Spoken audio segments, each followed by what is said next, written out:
গুজরাটে ব্রিজ বিপর্যয়ে শোক প্রকাশ প্রধানমন্ত্রীর। মৃতদের পরিবারকে 2 লক্ষ টাকা করে ক্ষতিপূরণের ঘোষণা। ব্রিজ ভেঙে নদীতে গাড়ি পড়ে গুজরাটে এখনো পর্যন্ত মৃত্যু হয়েছে 9 জনের। মর্মান্তিক এই দুর্ঘটনায় বুধবার শোক প্রকাশ করলেন প্রধানমন্ত্রী নরেন্দ্র মোদী। মৃতদের পরিবারকে 2 লক্ষ টাকা করে ক্ষতিপূরণ ঘোষণা করা হলো প্রধানমন্ত্রীর তরফে। অন্যদিকে ভয়াবহ এই দুর্ঘটনা নেপথ্যে উঠে আসছে গাফিলতির তথ্য। বর্তমানে ব্রিক্স উপলক্ষে ব্রাজিল সফরে রয়েছেন প্রধানমন্ত্রী। সেখান থেকে এই দুর্ঘটনার খবর শোনার পর শোক প্রকাশ করেন তিনি। এক্স হ্যান্ডেলে লেখেন, গুজরাটের ভাদোদরা জেলায় সেতু ভেঙে প্রাণহানির ঘটনা গভীরভাবে দুঃখজনক। এই দুর্ঘটনায় যারা নিজেদের প্রিয়জনদের হারিয়েছেন তাদের প্রতি আমার সমবেদনা।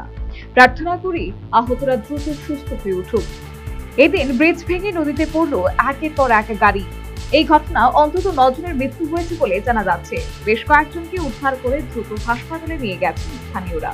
জানা গেছে, গুজরাটের মহিসাগর নদীর উপর ভাদোদরা ও আনন্দ জেলা সংযোগকারী অত্যন্ত ব্যস্ততম ব্রিজ এটি। বুধবার সকাল 8টা নাগাদ গাড়ি চলার সময় হুড়মুড়িয়ে ভেঙে পড়ে ব্রিজটি, যার জেরে একাধিক লরি, গাড়ি ও বাইক নদীতে পড়ে গেছে।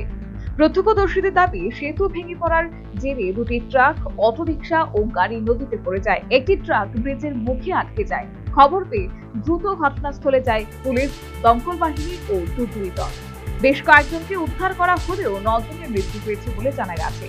দুর্ঘটনার কারণ হিসেবে প্রাথমিকভাবে অনুমান, ব্রিজটি প্রায় 43 বছর পুরনো, ফলে এমনিতেই দুর্বল ছিল ব্রিজটি।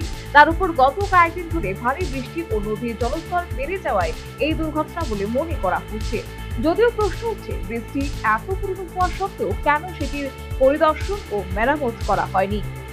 National bureau report, news vanguard.